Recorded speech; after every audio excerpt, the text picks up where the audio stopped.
What if Dark Souls had a shotgun? That's the question Witchfire dares to ask, and it answers not with parody, but with a grim, bone-rattling hymn to both pain and power. Hi, by the way. This isn't your typical FPS power fantasy, where you glide through levels, painting walls with demon blood. In Witchfire, every bullet counts, every dodge is life or death, and every eerie silence feels like a trap, waiting to snap shut. You play as a damned sinner, conscripted into becoming a prayer, a witch hunter armed with stolen magic and cursed steel. Your mission isn't noble, it's desperate. The church promises you salvation if you can bring down an immortal witch who has enslaved the land. But the cost of every step forward is steep. Your sanity, your flesh, your very soul. Over 10 years in the making, Witchfire has already shifted shape more than once. From an arena shooter with magical gates to a semi-open world gauntlet of exploration, risk, and extraction-style tension. It's a bold experiment, one that sits at the crossroads of genres, the methodical challenge of Dark Souls, the smooth gunplay of Destiny, and the relentless intensity of Painkiller. And we will dive into all of it, the story and lore hidden in shadows, the art style steeped in gothic horror, the gameplay systems that punish and reward in equal measure, and the comparisons that earn it the moniker, the Dark Souls of shooters. The tale of Witchfire's creation is almost as dark as the game itself. It began in 2017, when the Astronauts, the tiny Polish studio behind the vanishing of Ethan Carter, shocked the world with a teaser at the Game Awards. And let me remind you, these were the minds behind Painkiller and Bulletstorm. But for years after its first reveal, Witchfire disappeared into the shadows. No updates, no trailers, just a small team of 8 quietly grinding away. They spent months perfecting a single gun, revoking monsters over and over, until they resembled nightmares torn straight out of some haunted painting. Then, in 2022, came the breaking point. Originally, Witchfire was designed as an arena roguelite.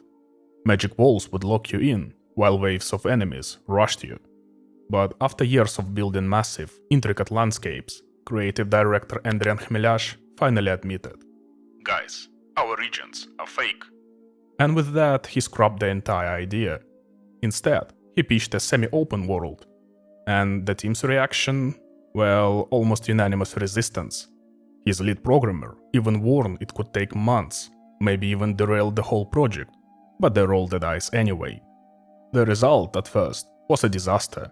Enemy spawns collapsed, AI broke down, and the game itself somehow felt worse than before. Chmielarz nearly pulled the plug, until his harshest critic suddenly switched sides. "You know what? I think there is actually something here." That tiny spark was enough. When Early Access launched in September 2023, it arrived first as an Epic Games Store exclusive. The reaction was split. Some players grumbled about being locked out of Steam, while others just dove straight into the hunt. For the Astronauts, Epic's support meant survival, independence, and the freedom to finish the game on their own terms.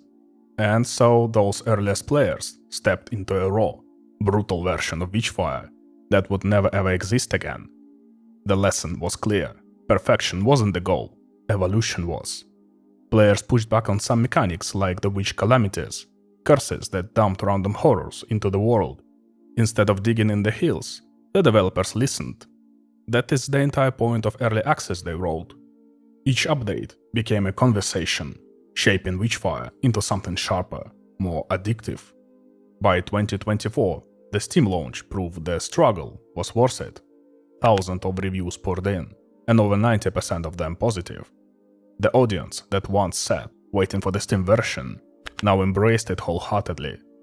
As Chmielarz himself put it, the only way Early Access makes sense is if the players can make a good game even better. And here I will briefly pause my story about Witchfire to ask you, my dear viewer, for a small favor.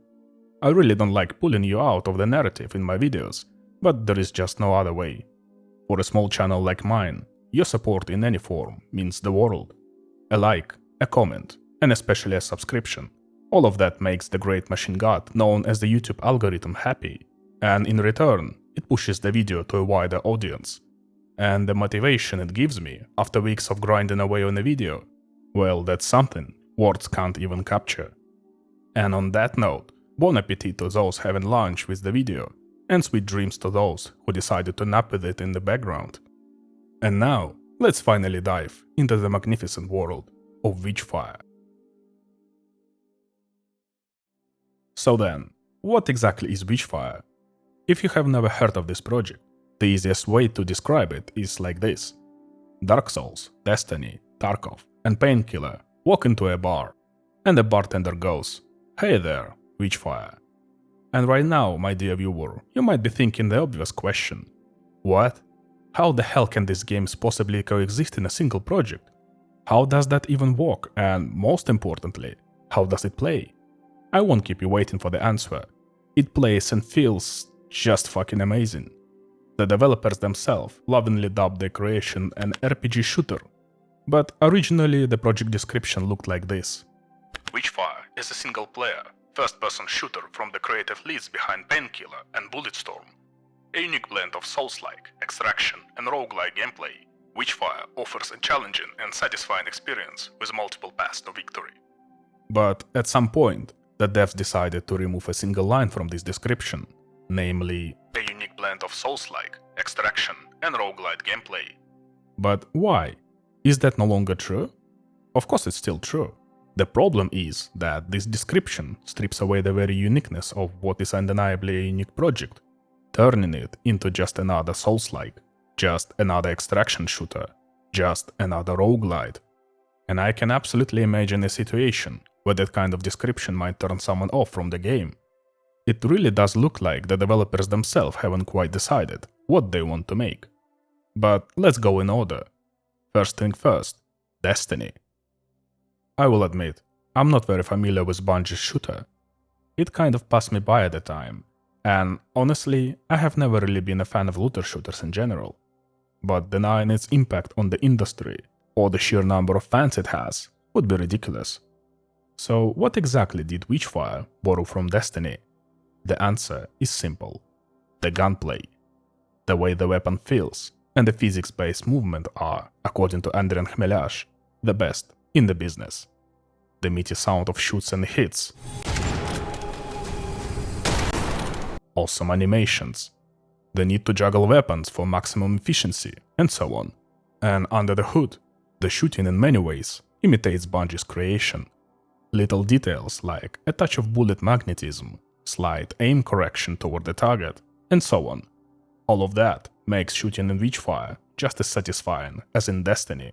And even beyond that, Witchfire shares some other similarities with looter shooters, like bits of RNG, role-playing aspects, and tons of replayability. Technically then, you could call this game a looter shooter. But unlike Destiny and the rest of the genre, Witchfire has one major distinction: the amount of weapons. Sure, in looter shooters there are plenty of unique and interesting guns, but the sheer flood of firearms creates so much noise that individuality just gets lost. Every new weapon stops being an event and becomes just another piece of loot. That's why in Witchfire the number of weapons is strictly fixed. There will surely be more added later, but it's clear that that won't ruin the balance. Each weapon is different not just in stats. Every one of them has its own look, its own abilities, its own personality. And I'm probably the biggest fan of this approach to weapons in the world. As you have probably gathered from my Dark Souls videos, I love finding that one single weapon, bonding with it, and fully feeling it out. Getting used to it, mastering it, making it my companion. And in Witchfire, I got to enjoy that feeling to the fullest. The developers themselves stated that their weapon design paradigm is simple: never repeat the same function. They will never add the same gun just with slightly tweaked stats into Witchfire. Their main goal was to ensure that every new weapon feels truly unique. At first glance, it seems straightforward. The weapon type drastically determines your gameplay. But here is the big twist. These guns can be upgraded. And not just by bumping damage numbers or tweaking range, but by awakening hidden abilities and improving their behavior. Now, you might be thinking, what? Weapon abilities? Yeah, let's dig a little deeper. Take the ricochet rifle for example. At first, it seems just like a decent mid-range gun, but after playing with it for a while and unlocking a couple of its ability levels, suddenly you realize you can chain up to 3 enemies together, and the damage dealt to one is shared across all of them. On top of that, those ricocheting bullets also inflict electric damage, making clearing up groups of enemies that much faster.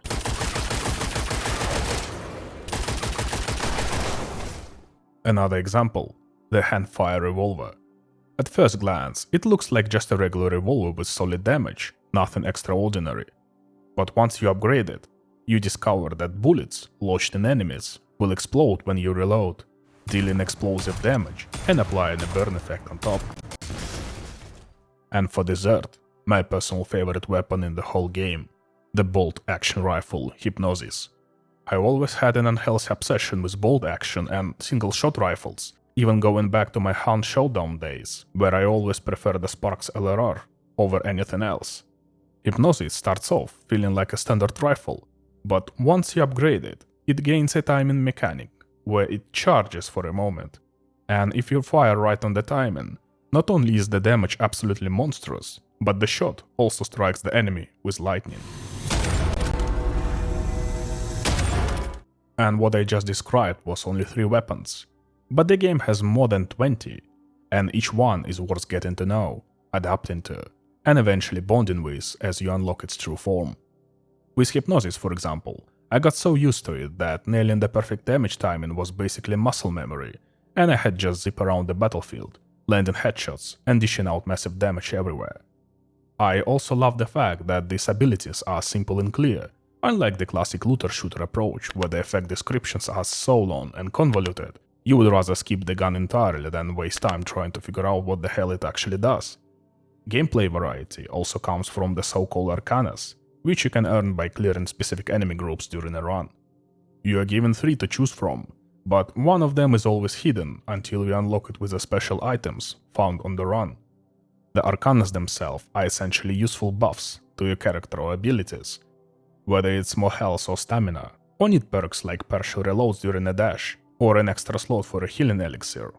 Thanks to the randomness of these arcanas, every run will feel different.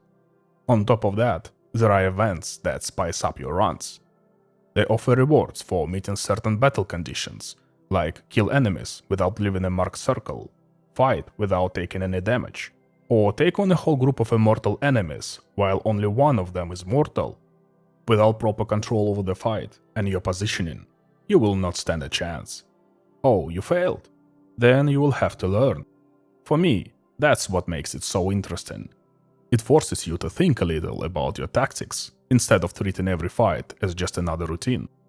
And the enemies follow the same philosophy. Each one is a unique challenge and teaches you a specific lesson. They hit with area attacks, fire in arcs, shield themselves, teleport, and more. All of it forces you to constantly read the battlefield and, on pure reflex, choose the best next move. Witchfire demands you jungle countless nuances and approach every battle not just as an adrenaline-fueled bloodbath, but as a puzzle to solve, with minimal losses. Although, to be fair, with the right upgrades and solid synergy between weapons and abilities, and once you memorized both weapon timings and enemy patterns, some fights start to feel more like a cleaning maps in Path of Exile. You are just sprinting around the arena, effortlessly moving down everything in your path.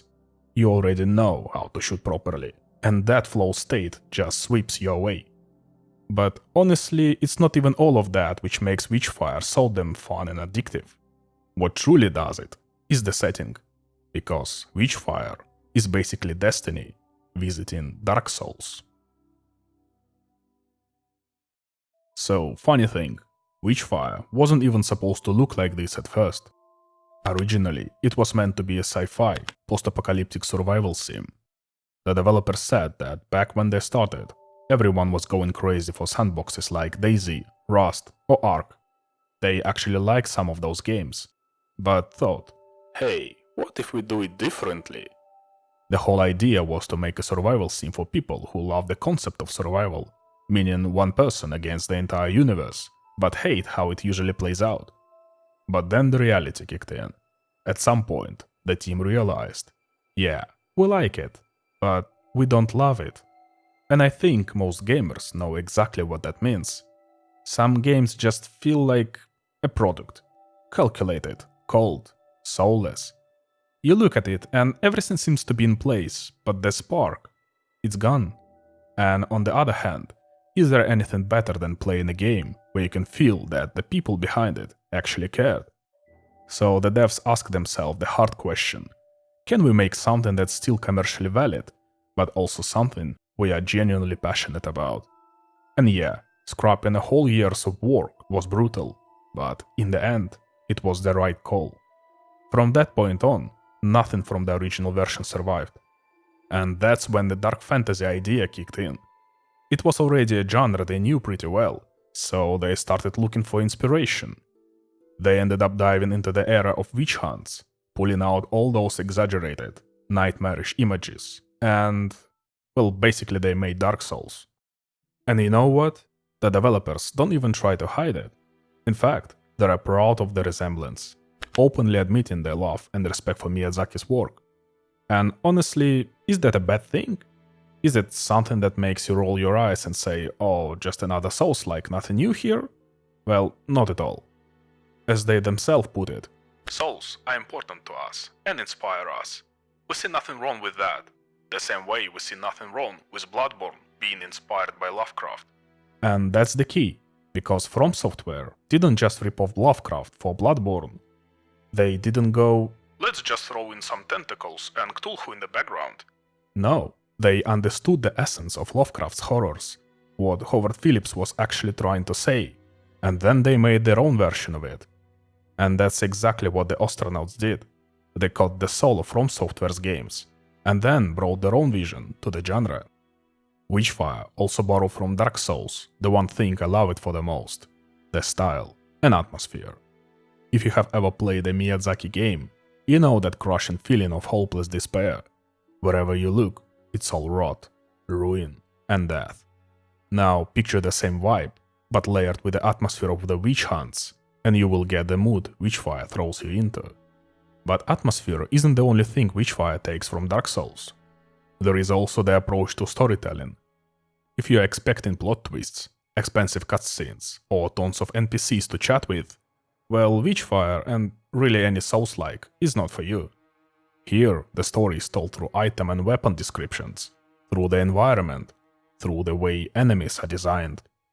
Don't get me wrong, Witchfire does have a story, but it's not the traditional cinematic-heavy journey of something like Uncharted or Bioshock, where you spend a little time in one area, unlock cutscene, and then move on.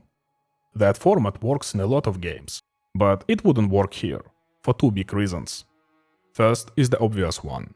The Astronauts is a small studio with a limited budget. There are more important things to spend money on than flashy cinematics. Second, that format just doesn't fit the game. The developers say that what works better for them is a distributed narrative. In simple terms, it's a storytelling that's not driven by precise details, but by details that emerge as you, the player, co-create the bigger picture through the world and its elements. What the fuck is this? Well, still not making sense, right? Let me make it clearer. It's the exact same approach Bloodborne and Dark Souls used. If you haven't played those games, first of all, seriously? How? And second, I have got separate videos on each of them, so feel free to check those out. And anyway, as John Carmack once said, story in a game is like story in a porn movie. It's expected to be there, but it's not that important. Which means, if you want, you can just ignore it all and simply shoot some shit. But the Souls-like influence goes deeper than the atmosphere or storytelling. It also left its mark on Witchfire's gameplay. And here, it's an all-you-can-eat buffet. Dodging, Estus, stamina management, character progression, piles of useless junk, summoning allies, and, of course, souls. Well, pardon me, in Witchfire, they are called Volatile Witchfire. Different name, same idea. You collect it from fallen enemies or during runs, use it to level up, and lose it all on death, with a chance to reclaim it if you reach the spot again. Your health melts in seconds, stamina drains like crazy, and enemies charge at you like rabid beasts, desperate to chew your ass off. But, and this is important, Witchfire isn't some hardcore, elitist nightmare only the chosen few can beat. It has its own pace, and you need to sync with it. On one hand, it's not a mindless run and gun to the credits. On the other, every fight is a non-stop tango of actions and maneuvers, with the intensity of a classic meat-grinder shooter. But there is a catch. The reward here always feels a little richer, a little sweeter, because you didn't just aim well, you actually thought out your moves. And really, isn't that what Witchfire is all about? The higher the risk, the greater the reward. The risk of dying, of losing an entire run's progress. And that's where the devs lean on another Souls-like hallmark: learning through death. Just like in Dark Souls, you will die in Witchfire. A lot, especially at first. You will face new enemies, new areas, and of course, new bosses. But here is the beauty: you will never feel like a run was wasted. Because while you slaughter in witch spawn, you are also learning their patterns, getting comfortable with weapons, memorizing the map, and in the background, something is always progressing. New weapons are being researched, new rings discovered, potions brewed, and so on. And coming back to risk, the deeper you push into a run, the higher the chance of death. Ammo and Estus are not infinite. Enemies don't just drop after a couple of bullets. And that's where Witchfire suddenly feels a lot like Tarkov. The world of Witchfire is split into separate maps, and before each run, you choose which one of you want to dive into.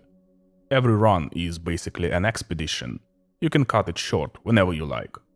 And here is a big thank you to the devs.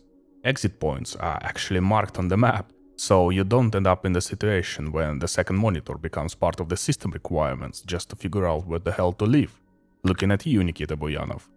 Of course, the deeper you push into a location, the juicier the loot and more souls, volatile Witchfire, you can rack up. Volatile Witchfire drops from enemies, and if you want to level up properly, then you better clean up every single itch on that map. But naturally, it's never that simple. I already talked about dying and the whole Souls-like philosophy, but Witchfire has its own tricks too. For example, evacuation isn't easy. You enter the witch domain through a portal, and that portal slowly starts closing with time. So either you sprint back in panic to reach it before it shuts, or, and this is actually how it usually goes, a new one spawns on the opposite side of the map, right in the middle of a crowd of enemies. And to make matters worse, you don't just hop through it. Opening the damn thing takes around 30 seconds, and enemies nearby can interrupt the process. And then there is my favorite factor that makes Witchfire such a unique experience: calamities. Remember, Witchfire is a game about hunting a witch, and her presence constantly haunts you across the map, through traps, through the enemies she summons to protect herself, and through curses that rain down on you for every slip-up. And what counts as a slip-up? Well, pretty much any mistake during your run. Take damage, fall into a trap, picked up a cursed artifact. Each one of these has a chance of giving you a curse. Collect 5 curses, and congrats, the witch triggers a calamity. Well, yeah, it works just like the wanted stars in the GTA, or like those wild mechanics in other games, where the rules suddenly bend and something starts chasing you everywhere, not just along predefined paths. Pile up enough curses, and you basically attract the witch's full attention. She calls in the special forces, and they can take many forms. Sometimes it's a squad of undead assassins swarming you with sheer numbers, and other times it's an actual phantom galleon sailing through the map. And fun fact, that galleon is what sold me on the game in the first place, and yet, after dozens of hours, I still haven't seen it. Well, guess I will just keep playing until it finally shows up. But what can you, the witch hunter, actually do against these calamities? First, you can bail. You've got 30 seconds before it hits, so in theory, you could run off the map before it starts. Second, you can destroy the source of the chaos. If you look to the sky, you'll spot the epicenter of darkness, and you can destroy it either before or during the event. And third, you can remember who the hell you are. You are the witch hunter. You are not locked in with them, they are locked in with you. So you fight. And honestly, that's usually the most fun option. except for the fact that these things chase you across the entire map and can crush into you mid-fight with other enemies. Plus, they slowly drain your sanity, and if it hits 0, you will die. And you know what? When I first started playing Witchfire, I was terrified of calamities. They scared the hell out of me. But once I got comfortable with the game and geared up properly, they actually became my favorite part of the runs, because the rewards for beating them are absolutely worth it. Every expedition throws down a challenge, a clash with normal enemies, a boss fight, or a calamity. Death lurks around every corner, and here's where the Tarkov connection comes back in. Sometimes it's smart not to risk it, and just bail with the loot you have already got. From everything I have told you so far, I think you have already figured out that Witchfire is a bit of a Frankenstein monster. Alright, maybe Tarkov is on that list more for show, but nobody can deny that Witchfire is easily a worthy Destiny, and more than worthy as a Dark Souls. And it ended up that way, because Witchfire is also, in its own way, a damn worthy Painkiller. Or is it? Well, Witchfire was made by the same folks who once founded People Can Fly, the studio that gave us Painkiller. But before Painkiller, this crew actually worked on a wild variety of genres. They started with the adventure game Таємниця Статуетки, then a real-time strategy called Robo Rumble, a turn-based RPG, Gorky 17, and they even secured the license to make a Witcher game back in 1997. They actually managed to build one playable level, but that project fell apart. Still, shooters were always where they shined. Painkiller put their name on the map, even though by then they were already part of another studio, and Bulletstorm made sure that name echoed outside of Poland. So when part of the team branched off to form their own studio, the Astronauts, it was only natural that the shooter would eventually land at the top of the to-do list. Well, not immediately. First, they released the mystery adventure The Vanishing of Ethan Carter, which picked up its fair share of awards. But the philosophy for this team was always the same: never lock themselves into one genre. And that's exactly why Witchfire absorbed so many influences at once. But still, deep down, blood and gunfights always held a special place in their hearts, which is why Witchfire, the team's main project for over 10 years now, is at its core a shooter. And yes, despite all the similarities, the devs openly say, no, Witchfire is not Painkiller. But is that really true? Well, let's break it down. First of all, the look. Witchfire drips that dark fantasy atmosphere. But when did the team first embrace that mood? Well, that's right, when making Painkiller. Second, the locations. Monolithic, overwhelming spaces pressing down on the player. That was a design principle in Painkiller, and it's the same in Witchfire. And some places feel downright familiar. Painkiller had a castle, well, Witchfire has a castle. Painkiller had a cathedral, Witchfire has a cathedral. Painkiller had a giant tower, Witchfire, well, has a giant tower. Third, the mechanics. Painkiller had tarot cards, limited use tools you could bring into missions to slaughter enemies more efficiently. And Witchfire? Well, same idea, just reimagined. You take spells on your runs, limited in number, helping you wipe out enemies more efficiently. Well, am I stretching things here, forcing the footage to match the narrative and making my point fit?